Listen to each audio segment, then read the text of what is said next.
Hello friends, स्वागत है आपके अपने यूट्यूब चैनल गवर्नमेंट जॉब अड्डा 24 आवर्स में। आज जो मैं आपके लिए वैकेंसी लेकर आया हूं जो कि HRRL के अंदर वैकेंसी निकली हुई है। HPCL राजस्थान रिफाइनरी लिमिटेड, जिसके अंदर बहुत ही वेरियस पोस्ट पर वैकेंसी निकली हुई है। इसके बारे में डिटेल में बात करेंगे। क्या क्वालिफिकेशन रहेगी, क्या एज लिमिट रहेगी, कौन एलिजिबल रहेगा, कौन अप्लाई कर सकता है।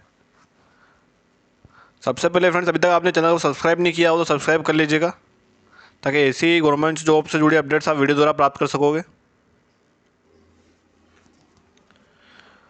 और फ्रेंड्स, इस चैनल पर आकर सब्सक्राइब कर लीजिएगा, सब्सक्राइब अभी तक नहीं किया हो आपने तो। और बेल आइकन पर क्लिक करके ऑल पर क्लिक कर दीजिएगा, ताकि कोई भी इन्फॉर्मेशन आती है, वीडियो आती है, अपडेट आती है गवर्नमेंट जॉब से जुड़ी हुई, नोटिफिकेशन द्वारा आपको वीडियो प्राप्त हो जाएगा। कोई भी वीडियो आपसे मिस नहीं होगा। चलो फ्रेंड्स, डिटेल में बात करते हैं वैकेंसी के बारे में। जैसे कि फ्रेंड्स आप देख सकते हो, ये HRRL की ऑफिशियल वेबसाइट है। यहाँ पे करियर्स लिखा हुआ है, यहाँ से आपको रिक्वायरमेंट पोर्टल पर पहुँचना होगा। और साइड में लोगो भी लगा हुआ है HRRL का, जैसे देख सकते हो, HPCL राजस्थान रिफाइनरी लिमिटेड। जैसे ही आप इस करियर्स पर क्लिक करोगे करंट ओपनिंग्स पे, तो रिक्वायरमेंट पोर्टल के ऊपर पहुंच जाओगे। जैसे कि फ्रेंड्स आप देख सकते हो, ये ओपनिंग्स ओपन हो चुका है। जैसे कि लिखा हुआ है requirement for engineer professionals, diploma holders, BSc graduates, नीचे लिखा हुआ है। ये एडवर्टाइजमेंट डाउनलोड करने का ऑप्शन दिया गया है। एडवर्टाइजमेंट यहाँ से डाउनलोड कर सकते हो, अप्लाई भी कर सकते हो। अगर नोटिफिकेशन डाउनलोड करने में कोई दिक्कत आती है, इसका लिंक मैं आपको, जैसे कि फ्रेंड्स आप देख सकते हो, मैंने नोटिफिकेशन डाउनलोड कर लिया है। जैसे कि ऊपर लिखा हुआ है HPCL राजस्थान रिफाइनरी लिमिटेड, जो कि जॉइंट वेंचर है Hindustan petroleum corporation limited HPCL और गवर्नमेंट ऑफ राजस्थान द्वारा। HRRL इसका रहेगा। साइट ऑफिस आप देख सकते हो, संभारा के अंदर है, रूपजी कटवाड़ा, तहसील पंचपदरा, बालोतरा, राजस्थान। रजिस्टर्ड ऑफिस आप देख सकते हो जयपुर के अंदर है। Embark owner transformative career journey with HRL इसका लोगो रहेगा। उसके बाद फ्रेंड्स बात करते हैं कौन सी पोस्ट पर कितनी का वैकेंसी निकाली गई है, पोजीशंस एंड वैकेंसीज। जैसे कि फ्रेंड्स आप देख सकते हो, टोटल अलग 8 पोस्टों पे अलग अलग वैकेंसीज निकली हुई है। जूनियर एग्जीक्यूटिव केमिकल के अंदर 60 वैकेंसीज रहेगी आपकी। पे स्केल आपका 30,000 रुपये से लेकर 1,20,000 रुपये रहेगा। मिनिमम आपकी एज 25 साल इसमें मांगी गई है। एक्सपीरियंस इसमें कुछ भी नहीं मांगा गया है। उसके बाद जो पोस्ट आएगी सीनियर इंजीनियर प्रोसेस रिफाइनरी की रहेगी। 14 वैकेंसीज है। E3 लेवल की 60,000 से लेकर 1,80,000 तक आपकी सैलरी रहेगी। मिनिमम जो आपका एक्सपीरियंस रहेगा वो 6 साल का रहेगा। मैक्सिमम एज आपकी 34 साल। उसके बाद जो तीसरी पोस्ट रहेगी वो सीनियर इंजीनियर प्रोसेस पेट्रोकेमिकल की रहेगी। टोटल 11 पोस्ट है E3 लेवल की। 60,000 से लेकर 1,80,000 तक आपकी सैलरी रहेगी। एक्सपीरियंस इसमें मिनिमम 6 साल का मांगा गया है। और जो एज लिमिट रहेगी वो मैक्सिमम आपकी 34 साल है। उसके बाद जो पोस्ट आती है वो सीनियर मैनेजर वो प्रोसेस रिफाइनरी की रहेगी। टोटल 7 वैकेंसीज निकाली गई है E5 लेवल की। 80,000 से लेकर 2,20,000 तक आपकी सैलरी रहेगी। मिनिमम एक्सपीरियंस आपका 12 साल का रहेगा। मैक्सिमम एज आपकी 42 साल। उसके बाद जो पोस्ट आती है वो सीनियर मैनेजर प्रोसेस के पेट्रोकेमिकल की रहेगी। टोटल आपकी 5 पोस्ट रहेगी E5 लेवल की। 80,000 से लेकर 2,20,000 तक आपकी सैलरी रहेगी। मिनिमम एक्सपीरियंस आपका 12 साल। मैक्सिमम एज आपकी 42।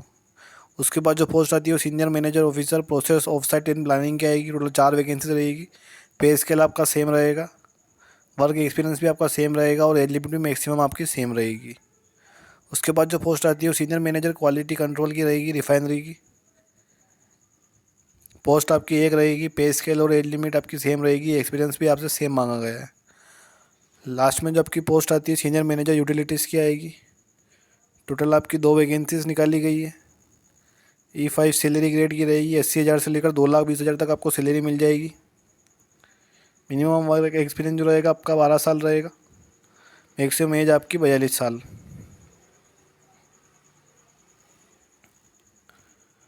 उसके बाद जो पोस्ट आती है senior manager technical planting and refinery petrochemical की रहेगी।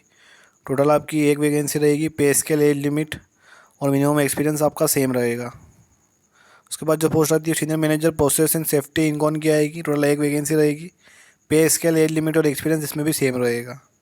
उसके बाद जो पोस्ट आती है senior manager quality control petrochemical की आएगी। एक वैकेंसी रहेगी। पे स्केल एज लिमिट और आपका एक्सपीरियंस सेम रहेगा। उसके बाद जो पोस्ट आती है सीनियर इंजीनियर इंस्पेक्शन की एक पोस्ट आएगी। पे स्केल आपका 60,000 से लेकर 1,80,000 E3 का रहेगा। मिनिमम एक्सपीरियंस 6 साल का है। मैक्सिमम एज लिमिट 34 साल। उसके बाद जो पोस्ट आती है सीनियर इंजीनियर रियलिबिलिटी की। टोटल एक वैकेंसी है। पे स्केल, एज लिमिट और एक्सपीरियंस आपका इसके अंदर सेम रहेगा। उसके बाद जो पोस्ट आती है senior manager, senior engineer maintenance rotary, 2 vacancies निकाली गई है। पे स्केल, एज लिमिट और मिनिमम एक्सपीरियंस सेम रहेगा। उसके बाद जो पोस्ट आती है सीनियर मैनेजर इंस्पेक्शन की, टोटल 2 वैकेंसीज रहेगी। E5 का आपका पे स्केल रहेगा 80,000 से लेकर 2,20,000 रुपये। मिनिमम एक्सपीरियंस 12 साल, मैक्सिमम एज लिमिट 42 साल। उसके बाद जो पोस्ट आती है सीनियर इंजीनियर रिलायबिलिटी की रहेगी, टोटल 2 वैकेंसीज रहेगी। पे स्केल, एज लिमिट और मिनिमम एक्सपीरियंस सेम रहेगा। उसके बाद जो पोस्ट आती है सीनियर मैनेजर मेंटेनेंस की स्टैटिक के अंदर, 2 वैकेंसीज निकाली गई है। पे scale, minimum age limit, maximum age limit, minimum experience same रहेगा। उसके बाद जो पोस्ट आती है सीनियर मैनेजर मेंटेनेंस रोटरी के अंदर, 2 वैकेंसीज निकाली गई। E5 लेवल की रहेगी, सेम रहेगा। उसके बाद जो पोस्ट आती है सीनियर मैनेजर मेंटेनेंस प्लांटिंग के अंदर, 2 वैकेंसीज निकाली गई है। बाकी सब आपका सेम रहेगा। उसके बाद जो पोस्ट आती है सीनियर इंजीनियर इलेक्ट्रिकल, 1 पोस्ट निकाली गई है E3 लेवल की। पे स्केल आपका 60,000 से लेकर 1,80,000 रहेगा। मिनिमम एक्सपीरियंस 6 साल का रहेगा। एज लिमिट आपकी इसके अंदर सेम रहेगा। उसके बाद जो पोस्ट आती है सीनियर मैनेजर इलेक्ट्रिकल के अंदर, 3 वैकेंसी निकाली गई है। पे स्केल आपका E5 का रहेगा 80,000 से लेकर 2,20,000। मिनिमम एक्सपीरियंस 12 साल, मैक्सिमम एज लिमिट 42 साल। लास्ट जो पोस्ट आती है engineer manager, senior manager fire and safety, total 1 post निकाली गई है। E5 लेवल की, सेम रहेगा। Age limit, minimum experience same रहेगा। टोटल नंबर ऑफ वैकेंसीज आप चेक कर सकते हो, 126 वैकेंसीज रहेगी आपकी। उसके बाद इंपॉर्टेंट डेट्स बताई गई है आपको। 20 मार्च 2024 से आपके फॉर्म्स स्टार्ट हो जाएंगे अप्लाई होना। लास्ट डेट रहेगी आपकी 15 अप्रैल 2024। और कंप्यूटेशंस एज जो रहेगी, रिवेलेंट एक्सपीरियंस रिक्वायरमेंट्स क्वालिफिकेशंस 11 मार्च 2024 तक आपके सब कंप्लीट होने चाहिए, साफ इसमें लिखा हुआ है। इसके बाद होती है तो आपको डिस्क्वालीफाई कर दिया जाएगा। उसके बाद जो फ्रेंड्स एलिजिबिलिटी की बात आती है क्वालिफिकेशंस की, उसके बारे में पोस्ट वाइज बात करते हैं। कितनी कौन क्या क्वालिफिकेशन मांगी गई, कौन एलिजिबल रहेगा, जो कि सबसे इंपॉर्टेंट पॉइंट आता है। सबसे पहले जो पोस्ट रहेगी आपकी जूनियर एग्जीक्यूटिव केमिकल के अंदर, डिप्लोमा इन केमिकल इंजीनियरिंग की हुई है आपने, पेट्रोकेमिकल इंजीनियरिंग या फिर chemical engineering fertiliser, chemical engineering plastic and polymer, chemical engineering sugar technology, refinery and petrochemical engineering या फिर केमिकल इंजीनियरिंग ऑयल टेक्नोलॉजी। 60% के साथ आपने पास आउट किया हुआ है। General, OBC, non creamy layer, EWS candidates और मिनिमम 50% SC/ST PWD कैंडिडेट्स।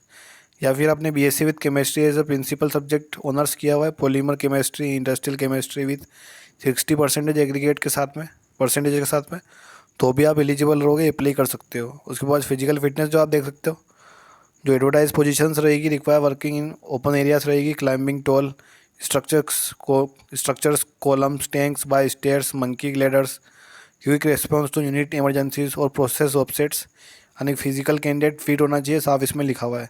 उसके बाद जॉब रिस्पॉन्सिबिलिटीज दी गई है, आपको क्या वर्क करना रहेगा, जो कि आप नोटिफिकेशन के अंदर चेक कर सकते हो। इसमें आपको बताऊंगा तो वीडियो बहुत लंबा हो जाएगा। उसके बाद दूसरे पोस्ट की बात करते हैं सीनियर इंजीनियर प्रोसेस रिफाइनरी की। नंबर ऑफ वैकेंसीज 14 है, जैसे कि आप देख सकते हो। एजुकेशन एसेंशियल जो क्वालिफिकेशन रहेगा आपका 4 ईयर्स का फुल टाइम रेगुलर आपने इंजीनियरिंग कोर्स किया हुआ है, BE BTech केमिकल के अंदर, मिनिमम 60% के साथ में, तो आप एलिजिबल रहोगे। SC/ST के लिए 50% मिनिमम रहेंगे। उसके बाद जो वर्क एक्सपीरियंस की बात करते हैं, मिनिमम 6 ईयर्स का वर्क एक्सपीरियंस होना चाहिए आपके पास, post qualification experience in a operation technical process division in a refinery sector के अंदर। Candidate should have experience in operation technical section of crude distillation, यानी कैंडिडेट के पास एक्सपीरियंस होना चाहिए टेक्निकल सेक्शन के अंदर क्रूड डिस्टिलेशन का, वैक्यूम डिस्टिलेशन का, FCCU का, RFCCU का, diesel hydrogen and generation unit के, VGU hydrotreater, delayed cooker unit, MS block, gasoline treating unit, sulphur recovery unit, इसके अंदर आपको नॉलेज होना चाहिए। उसके बाद की रेस्पॉन्सिबिलिटीज़ आपकी दी गई है। उसके बाद जो पोस्ट आती है वो सीनियर इंजीनियर प्रोसेस की रहेगी पेट्रोकेमिकल के अंदर। 4 ईयर्स का फुल टाइम आपने इंजीनियरिंग कोर्स किया हुआ है, BE BTech केमिकल पेट्रोकेमिकल या फिर पॉलीमर विद 60% के साथ में, तो आप एलिजिबल रहोगे, अप्लाई कर सकते हो। SC/ST के लिए परसेंटेज 50 रहेंगे। उसके बाद जो वर्क एक्सपीरियंस आता है, मिनिमम 6 ईयर का वर्क एक्सपीरियंस होना चाहिए, post qualification experience petrochemical stream, cracker based petrochemical complex या पॉलीमर यूनिट्स के अंदर। Candidate should have work in the operation technical process section of major petchem units like steam cracker unit, उटाडेंस extension unit, C4 hydrogenation unit, pyrolysis, gasoline generation unit, BTX extraction unit, इसके अंदर knowledge होना चाहिए। उसके बाद जो post आती है सीनियर मैनेजर प्रोसेस रिफाइनरी की रहेगी। क्वालिफिकेशन की बात करते हैं तो 4 इयर्स का full time regular engineering course होना चाहिए, BE BTech केमिकल विद 60% के साथ में, और SC/ST के लिए 50%। उसके बाद जो एक्सपीरियंस की बात आती है शुड हैव मिनिमम 12 इयर्स के, यानी 12 साल का एक्सपीरियंस होना चाहिए आपके पास operation technical process division in the refinery के सेक्टर के अंदर, सुपरवाइजरी कैटेगरी के अंदर। Candidate should have work in the operation technical process के अंदर वर्क होना चाहिए। Major process units like crude distillation, vacuum distillation, FCCU, RFCCU, diesel hydrogen generation unit, VGU hydrotreater, delayed coker के अंदर नॉलेज होना चाहिए। उसके बाद जो पोस्ट आती है वो रहेगी सीनियर मैनेजर प्रोसेस की पेट्रोकेमिकल के अंदर। क्वालिफिकेशन जो मांगी गई 4 इयर्स का फुल टाइम आपने डिग्री ली हुई है BE BTech के अंदर केमिकल पेट्रोकेमिकल पॉलीमर विद 60% के साथ में, और SC/ST के लिए 50% मार्क्स साथ में। मिनिमम जो एक्सपीरियंस रहेगा मिनिमम 12 साल का एक्सपीरियंस मांगा है operation technical process in refinery come petrochemical के अंदर, स्टीम क्रैकर के अंदर, पेट्रोकेमिकल कॉम्प्लेक्स के अंदर, पॉलीमर यूनिट के अंदर, सुपरवाइजरी कैटेगरी के अंदर। कैंडिडेट के पास शुड हैव वर्क किया हुआ होना चाहिए operation technical process section of major petrochemical process like steam cracker unit के अंदर, पुटेडेंस एक्सट्रैक्शन यूनिट के अंदर, C4 हाइड्रोजनेशन यूनिट के अंदर। उसके बाद रेस्पॉन्सिबिलिटीज़ दी गई है। उसके बाद जो पोस्ट आती है वो रहेगी आपकी senior manager process offsite planning के अंदर। 4 इयर्स की फुल टाइम आपने BE BTech की हुई केमिकल विद 60% के साथ में, SC/ST के लिए 50% रहेंगे। एक्सपीरियंस जो रहेगा 12 साल का मिनिमम मांगा गया है operation technical process section of offsite tank from facilities के अंदर, रिफाइनरी पेट्रोकेमिकल सेक्टर के अंदर, सुपरवाइजरी कैटेगरी के अंदर। कैंडिडेट के पास एक्सपीरियंस होना चाहिए operation technical process section of offsite facilities like crude product tank के अंदर। उसके बाद रिस्पॉन्सिबिलिटीज़ दी गई है। उसके बाद जो पोस्ट आती है सीनियर मैनेजर क्वालिटी कंट्रोल की रहेगी। 2 साल का फुल टाइम MSc केमिस्ट्री किया हुआ है आपने 60% के साथ में, और SC/ST के लिए 50% के साथ में, तो आप एलिजिबल रहोगे, अप्लाई कर सकते हो। एक्सपीरियंस जो रहेगा आपका 12 साल का एक्सपीरियंस मांगा है post qualification experience chemical testing laboratory के अंदर, टेस्टिंग एनालाइज के अंदर, क्वालिटी कंट्रोल के अंदर, टेस्टिंग एक्सपीरियंस होना चाहिए आपके पास petroleum products like VN added advantage के अंदर। उसके बाद इसके अंदर भी रेस्पॉन्सिबिलिटीज़ बताई गई है। उसके बाद जो अगली पोस्ट आती है वो सीनियर मैनेजर यूटिलिटीज़ की रहेगी। 4 इयर्स का फुल टाइम आपने BE BTech किया हुआ है केमिकल के अंदर 60% के साथ में, SC/ST के लिए 50% रहेगा। एक्सपीरियंस की बात करते हैं मिनिमम 12 साल का एक्सपीरियंस होना चाहिए operation technical process section utilities unit in refinery के अंदर, पेट्रोकेमिकल इन अदर इंडस्ट्री भी रहेगा। सेक्रेटरी इन सुपरवाइजरी पोजीशन के ऊपर होना चाहिए। शुड हैव एक्सपीरियंस होना चाहिए operations technical section utility unit like raw water treatment plant के अंदर, RODM प्लांट के अंदर, compressed air and nitrogen system के अंदर, कूलिंग टावर ऑपरेशन के अंदर, इफ्लुएंट ट्रीटमेंट प्लांट के अंदर। उसके बाद रिस्पॉन्सिबिलिटीज़ दी गई है पोस्ट की। उसके बाद जो अगली पोस्ट आती है सीनियर मैनेजर टेक्निकल प्लांटिंग की रहेगी रिफाइनरी पेट्रोकेमिकल के अंदर।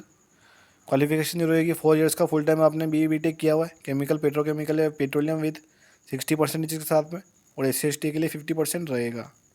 एक्सपीरियंस की बात करते हैं मिनिमम 12 साल का एक्सपीरियंस होना चाहिए आपके पास टेक्निकल सर्विसेज रिफाइनरी के अंदर पेट्रोकेमिकल सेक्टर के अंदर।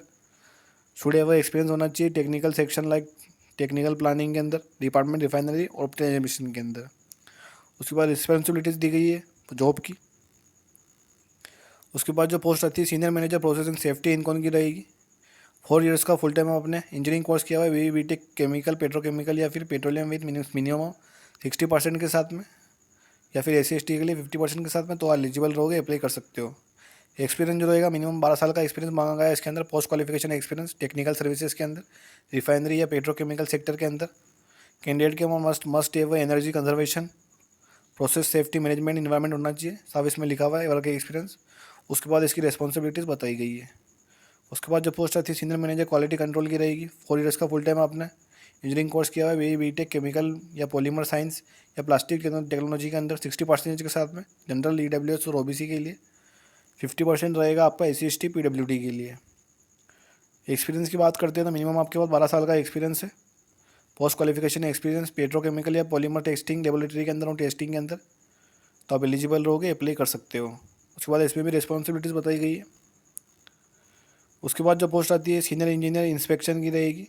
4 इयर्स का फुल टाइम रेगुलर आपने इंजीनियरिंग कोर्स किया हुआ है BE BTech के अंदर मैकेनिकल या मैकेनिकल प्रोडक्शन के अंदर, प्रोडक्शन विद मिनिमम 60% के साथ में, और जनरल EWS के लिए और SC/ST PWD कैंडिडेट्स के लिए 50% मिनिमम परसेंटेज रहेंगे। उसके बाद जो फ्रेंड्स बात आती है वर्क एक्सपीरियंस की मिनिमम 6 साल का एक्सपीरियंस मांगा गया, post qualification experience.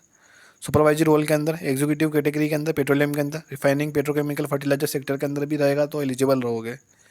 Candidate should have work in the risk based inspection, RBI should have implement RBI और regularly using the same for inspection activities of plant. उसके बाद इसमें भी रिस्पॉन्सिबिलिटीज़ बताई गई है। उसके बाद जो पोस्ट आती है सीनियर मैनेजर रिलायबिलिटी की रहेगी। क्वालिफिकेशन की बात करते हैं ना, 4 ईयर्स का फुल टाइम आपके पास रेगुलर इंजीनियरिंग कोर्स होना चाहिए, बी टेक का, मैकेनिकल एंड प्रोडक्शन के अंदर, प्रोडक्शन विद मिनिमम 60% के साथ में। SC/ST के लिए 50% रहेंगे। क्वालिफिकेशन की बात कर एक्सपीरियंस की बात करते हैं तो मिनिमम 6 साल का एक्सपीरियंस मांगा है सुपरवाइजरी रोल के अंदर, एग्जीक्यूटिव कैटेगरी के अंदर, पेट्रोलियम, रिफाइनिंग और पेट्रोकेमिकल, फर्टिलाइजर सेक्टर के अंदर। उसके बाद इसमें भी रिस्पॉन्सिबिलिटीज़ बताई गई है। उसके बाद जो पोस्ट आती है सीनियर इंजीनियर मेंटेनेंस के अंदर रहेगी। 4 ईयर्स का फुल टाइम आपने इंजीनियरिंग कोर्स किया हुआ है, B Tech mechanical and production के अंदर, प्रोडक्शन विद 60% के साथ में, तो आप एलिजिबल रहोगे, अप्लाई कर सकते हो। SC/ST के लिए 50% मिनिमम रहेंगे। एक्सपीरियंस की बात करते हैं तो मिनिमम 6 साल का एक्सपीरियंस होना चाहिए आपके पास, वर्क एक्सपीरियंस, सुपरवाइजरी रोल के अंदर, एग्जीक्यूटिव कैटेगरी के अंदर, पेट्रोलियम, रिफाइनिंग के अंदर, पेट्रोकेमिकल, फर्टिलाइजर सेक्टर के अंदर। उसके बाद आप turbo machineries, compressor, turbine, pumps, इनमें से किसी के अंदर आपके पास शुड हैव एक्सपीरियंस होना चाहिए। Attending breakdown, routine and plant maintenance activities of turbo machineries, compressor, turbine, pump and auxiliaries in the petroleum. आपके पास नॉलेज होना चाहिए। 3 अलग अलग पॉइंट दिए गए, या तो टर्बो मशीनरीज के अंदर, या फिर रोटरी प्लानिंग के अंदर, या फिर वाइब्रेशन मॉनिटरिंग के अंदर। उसके बाद इसकी भी रिस्पॉन्सिबिलिटीज़ बताई गई है। जैसे कि फ्रेंड्स आप देख सकते हो अलग अलग पोस्ट पर वैकेंसी निकली हुई है। डिटेल में बात करें अपन, प्लीज़ फ्रेंड चैनल को लाइक कर दीजिएगा, कमेंट कर दीजिएगा, शेयर कर दीजिएगा, ताकि आप जैसे ज़रूरतमंद कैंडिडेट्स के पास जानकारी प्राप्त हो सके। उसके बाद जैसे कि फ्रेंड देख सकते हो आप सीनियर मैनेजर इंस्पेक्शन की पोस्ट रहेगी। क्वालिफिकेशन की बात करते हैं तो 4 ईयर्स का फुल टाइम इंजीनियरिंग डिग्री मांगी गई, बी टेक के अंदर, मैकेनिकल और मैकेनिकल प्रोडक्शन के अंदर, प्रोडक्शन विद 60% के साथ में। SC/ST के लिए 50% मांगा गया है। एक्सपीरियंस की बात करते हैं मिनिमम 12 साल का एक्सपीरियंस इसके अंदर मांगा गया है। ऑपरेशन टेक्निकल प्रोसेस डिवीजन के अंदर, पेट्रोलियम रिफाइनिंग के अंदर, पेट्रोकेमिकल, फर्टिलाइजर सेक्टर के अंदर, फील्ड मेंटेनेंस के अंदर। कैंडिडेट के पास वर्क मेजर प्रोडक्ट्स के अंदर वर्क कंप्लीट होना चाहिए, यानी वर्क किया हुआ होना चाहिए। Refinery process plants like CDU, VDU, FCW, GST, HGU, SRU, DCU, NHD, तो आप एलिजिबल रहोगे, अप्लाई कर सकते हो। रिस्क बेस्ड जो इंस्पेक्शंस रहते हैं शुड हैव इम्प्लीमेंट होना चाहिए, RBI साफ इसमें लिखा हुआ है। उसके बाद रिस्पॉन्सिबिलिटीज़ बताई गई है। उसके बाद जो पोस्ट आती है सीनियर मैनेजर रिलायबिलिटी की रहेगी। 4 ईयर्स का फुल टाइम आपने रेगुलर इंजीनियरिंग कोर्स किया हुआ है, बी टेक के अंदर, मैकेनिकल या मैकेनिकल प्रोडक्शन के अंदर, 60% के साथ में, तो आप एलिजिबल रहोगे, अप्लाई कर सकते हो। SC/ST के लिए 50% रहेंगे मिनिमम। एक्सपीरियंस की बात करते हैं मिनिमम 12 साल का एक्सपीरियंस मांगा गया। Post qualification experience, operation technical process, refinery sector के अंदर, सुपरवाइजरी कैटेगरी होनी चाहिए आपकी। उसके बाद रिस्पॉन्सिबिलिटीज़ बताई गई है। उसके बाद जो पोस्ट आती है सीनियर मैनेजर मेंटेनेंस की रहेगी। 4 ईयर्स का फुल टाइम हमने रेगुलर इंजीनियरिंग कोर्स किया हुआ है, बी टेक किया हुआ है, मैकेनिकल या मैकेनिकल प्रोडक्शन के अंदर, 60% के साथ में, और SC/ST के लिए 50% के साथ में।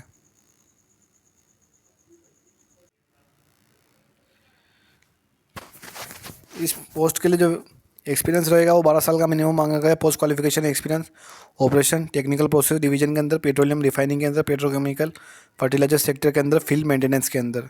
कैंडिडेट के पास सुबह वर्क काम किया होना चाहिए petrochemical plants like dual feed, cracking unit, polypropylene unit, LLDP, HDP। उसके बाद रेस्पॉन्सिबिलिटीज़ बताई गई है। उसके बाद जो आपकी पोस्ट रहेगी वो सीनियर मैनेजर मेंटेनेंस की रहेगी। 4 ईयर्स का फुल टाइम आपके पास इंजीनियरिंग कोर्स होना चाहिए, B Tech mechanical and production with minimum 60% के साथ में। SC/ST के लिए 50% मिनिमम मांगे गए हैं। उसके बाद बात आती है फ्रेंड्स एक्सपीरियंस की। 12 ईयर्स का आपके पास एक्सपीरियंस होना चाहिए minimum, post qualification experience, supervisory के अंदर, एग्जीक्यूटिव के अंदर, managerial role in the petroleum के अंदर, रिफाइनिंग के अंदर, पेट्रोकेमिकल या फर्टिलाइजर सेक्टर के अंदर। कैंडिडेट के पास वर्क होना चाहिए टर्बो मशीनरीज के अंदर, प्लानिंग के अंदर, या फिर वाइब्रेशन मॉनिटरिंग के अंदर। उसके बाद रिस्पॉन्सिबिलिटीज़ बताई गई है इसके अंदर। उसके बाद जो आपकी पोस्ट रहेगी सीनियर मैनेजर मेंटेनेंस के अंदर रहेगी। 4 ईयर्स का फुल टाइम रेगुलर आपने इंजीनियरिंग कोर्स किया हुआ है, बी टेक किया हुआ है अपने मैकेनिकल प्रोडक्शन के अंदर, प्रोडक्शन में मिनिमम 60% के साथ में, SC/ST में 50% के साथ में, तो आप एलिजिबल रहोगे, अप्लाई कर सकते हो। मिनिमम जो आपका एक्सपीरियंस रहेगा वो शुड है वो 12 साल का एक्सपीरियंस मांगा गया है, साफ इसमें लिखा हुआ है। सुपरवाइजरी के अंदर, एग्जीक्यूटिव रोल पेट्रोलियम के अंदर, रिफाइनिंग पेट्रोकेमिकल के अंदर या फिर फर्टिलाइजर सेक्टर के अंदर। कैंडिडेट के पास एक्सपीरियंस होना चाहिए मेकिंग ऑफ वर्क लिस्ट के अंदर, planning of material services, procurement of plant material के अंदर, सर्विसेज के अंदर, टाइमली डिलीवरी के अंदर, अरेंजिंग फॉर इमरजेंट मटेरियल के लिए। ये सब आपको इन्फॉर्मेशन दी गई है। उसके बाद इसकी जॉब रेस्पॉन्सिबिलिटीज़ के बारे में बताया गया है। उसके बाद जो पोस्ट आएगी सीनियर इंजीनियर इलेक्ट्रिकल के अंदर रहेगी। 4 ईयर्स का फुल टाइम हमने रेगुलर इंजीनियरिंग कोर्स किया हुआ है, BE BTech किया हुआ है अपने इलेक्ट्रिकल इलेक्ट्रॉनिक्स के अंदर 60% के साथ में, और SC ST के लिए 50% के साथ में, तो आप एलिजिबल रहोगे, अप्लाई कर सकते हो। उसके बाद फ्रेंड्स बात आती है एक्सपीरियंस की। मिनिमम आपने 6 साल का एक्सपीरियंस किया हुआ है ऑपरेशन और maintenance of electrical power generation के अंदर, distribution in any of following sectors के अंदर, पेट्रोलियम रिफाइनरी के अंदर, पेट्रोकेमिकल के अंदर या फिर केमिकल के अंदर, फर्टिलाइजर के अंदर या स्टील पावर के अंदर या cement, railways, state electricity boards, supervisory के अंदर, एग्जीक्यूटिव रोल्स के अंदर, तो आप एलिजिबल रहोगे, अप्लाई कर सकते हो। उसके बाद इसकी जॉब की रिस्पॉन्सिबिलिटीज़ बताई गई है। उसके बाद जो पोस्ट आएगी आपकी सीनियर मैनेजर इलेक्ट्रिकल के अंदर रहेगी। क्वालिफिकेशन की बात करते हैं तो 4 ईयर्स का फुल टाइम आपने इंजीनियरिंग कोर्स किया हुआ है BE BTech इलेक्ट्रिकल या इलेक्ट्रिकल एंड इलेक्ट्रॉनिक्स के अंदर 60% के साथ में, SC ST के लिए 50% रहेंगे मिनिमम। वर्क एक्सपीरियंस की बात करते हैं, मिनिमम 12 साल का आपके पास एक्सपीरियंस होना चाहिए operation and maintenance of electrical power generation के अंदर, distribution in any following sectors, petroleum refinery के अंदर, पेट्रोकेमिकल के अंदर, केमिकल के अंदर, फर्टिलाइजर के अंदर, steel power, cement, railways, state electricity boards के अंदर। सुपरवाइजरी या एग्जीक्यूटिव रोल होना चाहिए आपका। कैंडिडेट को वर्क होना चाहिए operation and maintenance of HV MV या LV स्विच गियर्स के अंदर, OMM CPP VFD के अंदर, तो आप एलिजिबल रहोगे, अप्लाई कर सकते हो। उसके बाद रिस्पॉन्सिबिलिटीज़ बताई गई है। उसके बाद जो आपकी पोस्ट रहेगी senior manager fire and safety की रहेगी। 4 ईयर्स का full time regular engineering course किया हुआ है BE BTech फायर इंजीनियरिंग या फायर एंड सेफ्टी के इंजीनियरिंग के अंदर 60% मिनिमम रहेंगे, SC ST के लिए 50% रहेंगे। क्वालिफिकेशन की बात कर ली है। उसके बाद बात करते हैं असेंशियल फिजिकल फिटनेस की। हाइट आपकी 165 सेंटीमीटर्स होनी चाहिए, वेट आपका 50 kg होना चाहिए, चेस्ट नॉर्मल रहेगा 81 सेंटीमीटर्स, एक्सपेंडेड रहेगा 86.5 सेंटीमीटर्स। फीमेल के लिए हाइट 157 सेंटीमीटर्स रहेगी, वेट 46 सेंटीमीटर्स रहेगा। उसके बाद आई साइड दिया गया है 6x6 होनी चाहिए, साफ इसमें लिखा हुआ है। इसके बाद एक्सपीरियंस की बात करते हैं, मिनिमम 12 साल का आपके पास एक्सपीरियंस होना चाहिए फायर एंड सेफ्टी डिपार्टमेंट के अंदर, ऑयल एंड गैस इंडस्ट्री के अंदर, पेट्रोलियम रिफाइनिंग के अंदर, पेट्रोकेमिकल्स, फर्टिलाइजर्स या केमिकल मैन्युफैक्चरिंग के अंदर। कैंडिडेट के पास एक्सपीरियंस होना चाहिए इंसिडेंट प्रिवेंशन के अंदर, इमरजेंसी हैंडलिंग के अंदर, ऑयल एंड गैस इंडस्ट्री के अंदर, fire and fighting operations and system maintenance के अंदर। उसके बाद अलग अलग पॉइंट्स दिए गए, रिस्पॉन्सिबिलिटीज़ आप चेक कर सकते हो, ये नोटिफिकेशन के अंदर दी गई है। उसके बाद जैसे कि फ्रेंड्स आप देख सकते हो कॉस्ट जो कंपनी आपका अप्रोक्स जो आपका पैकेज रहेगा पर एनम E0 का आपका जो रहेगा सैलरी ग्रेड रहेगा वो 30,000 से लेकर 1,20,000 रहेगा। जूनियर एग्जीक्यूटिव का 7.78 लैक्स का रहेगा। E3 लेवल का जो रहेगा आपका सीनियर इंजीनियर का 15.92 लैक्स रहेगा। E5 का जो रहेगा आपका 21.78 लैक्स रहेगा, साफ इसमें लिखा हुआ है। CTC जो मेंशन किया गया है कैलकुलेटेड मिनिमम बेस लेवल रहेगा पे ग्रेड का। रिटायरमेंट बेनिफिट जो रहेंगे, DNS अलाउंस जो रहेगा, HRA cafeteria allowance 25% of basic पे, E3 30% ऑफ बेसिक पे, E5 35% ऑफ बेसिक पे। रिटायरमेंट बेनिफिट जो रहेंगे वो एडमिसेबल रहेंगे, आपके सेपरेशन रिटायरमेंट जो रहेगा पॉलिसी जो रहेगी उस हिसाब से आपको मिल जाएगा। उसके बाद जो फ्रेंड्स प्रोबेशन और रिटेंशन रहेगा, सिलेक्टेड जो भी ऑफिसर्स रहेंगे, प्रोबेशन 1 ईयर का रहेगा यानी 1 साल का रहेगा आपका डेट ऑफ जॉइनिंग के बाद में। रिटेंशन अमाउंट जो रहेगा आपका पे स्केल 30,000 से लेकर 1,20,000 रुपये रहेगा। 3,000 रुपये पर मंथ आपका मार्क किया जाएगा रिटेंशन अमाउंट के तौर पर। उसके बाद जो प्लेसमेंट और पोस्टिंग की बात करते हैं, आपके आप जॉब लोकेशन रहेगी, पोस्टिंग जो रहेगा, असाइनमेंट जो रहेगा, डिविजनल डिपार्टमेंट जो रहेगा HRRL का, वो प्लेस इन एनी कंट्री कहाँ पे भी आपकी जॉब हो सकती है, ट्रांसफ़र कहाँ पे भी हो सकता है, साफ इसमें लिखा हुआ है। शॉर्ट लिस्टिंग और उसके बाद फ्रेंड्स बात करते हैं सिलेक्शन मेथोलॉजी की। पोजीशंस जो रहेगी HEE0 की, मल्टीपल स्टेज रहेंगे आपके सिलेक्शन प्रोसेस के। कंप्यूटर बेस्ड टेस्ट होगा, स्किल टेस्ट होगा, पर्सनल इंटरव्यू होगा। कैंडिडेट्स जो फुलफिलिंग एलिजिबिलिटी रखते हैं वो कैंडिडेट्स एलिजिबल रहेंगे। उसके बाद जो अपीलिंग होंगे CBT के अंदर ऑब्जेक्टिव टाइप क्वेश्चंस रहेंगे आपके, नेगेटिव मार्किंग नहीं रहेगी, साफ इसमें लिखा हुआ है। CBT जो रहेगा 2 पार्ट्स में रहेगा आपका। फर्स्ट में आपका जनरल एप्टीट्यूड रहेगा, सेकंड में आपका टेक्निकल प्रोफेशनल नॉलेज रहेगा। ये आप देख सकते हो, टेक्निकल प्रोफेशनल नॉलेज जो रहेगा 50% क्वालिफाइंग इन ऑल कैटेगरी रहेगा। कंप्यूटर बेस्ड जो टेस्ट होगा, स्किल टेस्ट होगा वो 40% जनरल के लिए रहेगा, AWS के लिए 33%, SC ST के लिए पीडब्ल्यूडी और ओबीसी नॉन क्रीमी लेयर के लिए। पर्सनल इंटरव्यू जो रहेगा वो एलिमिनेशन राउंड रहेगा आपका। मिनिमम क्वालिफाइंग मार्क्स जो रहेंगे ऑब्टेन वो 40% जनरल ईडब्ल्यूएस के लिए, SC/ST पीडब्ल्यूडी और ओबीसी नॉन क्रीमी लेयर के लिए 33.33%। ओवरऑल जो क्वालिफाइंग सीबीटी रहेंगे general aptitude plus technical professional knowledge के अंदर, स्किल टेस्ट के अंदर, पर्सनल इंटरव्यू के अंदर 60% रहेंगे जनरल ईडब्ल्यूएस के लिए कैंडिडेट्स के लिए, और SC/ST के लिए 54% मिनिमम रहेंगे। उसके बाद जो पोस्ट रहेगी पोजीशंस इन SG E3 और E5 के लिए, सिलेक्शन जो प्रोसीजर रहेगा आपका ऑनलाइन एप्लीकेशन से इन्वाइट की जाएगी। सिलेक्शन जो प्रोसीजर रहेगा आपका 2 स्टेज में रहेगा। सबसे पहले आपका टेक्निकल कॉम्प्लीमेंट्री टेस्ट होगा, आपका कॉम्पिटेंसी टेस्ट होगा, एलिमिनेशन राउंड रहेगा आपका। सेकंड में आपका बिहेवियरल कॉम्पिटेंसी इंटरव्यू होगा जो कि एलिमिनेशन राउंड रहेगा। उसके बाद प्री एम्प्लॉयमेंट मेडिकल एग्जामिनेशन होगा आपका। रिजर्वेशन के बारे में डिटेल दी गई है। नंबर ऑफ कैटेगरी वाइज आप ये पोस्ट देख सकते हो। जनरल की 25 सीट्स रहेगी आपकी E0 के अंदर, EWS की 6 रहेगी, OBC नॉन क्रीमी लेयर की 16 रहेगी, SC की 9 रहेगी, ST की 4, टोटल 60 पोस्ट है। E3 के अंदर 12 जनरल की रहेगी, EWS की 3 रहेगी, OBC नॉन क्रीमी लेयर की 8 रहेगी, SC की 5 रहेगी, ST की 2 रहेगी, टोटल आपकी 30 वैकेंसीज रहेगी। लास्ट में जो रहता है E5 का, टोटल आपकी UR जनरल के लिए 16 वैकेंसीज है, EWS के लिए 3 है, OBC के लिए 10 है, SC के लिए 5 है, ST के लिए 2 है, टोटल आपकी 36 वैकेंसीज रहेगी।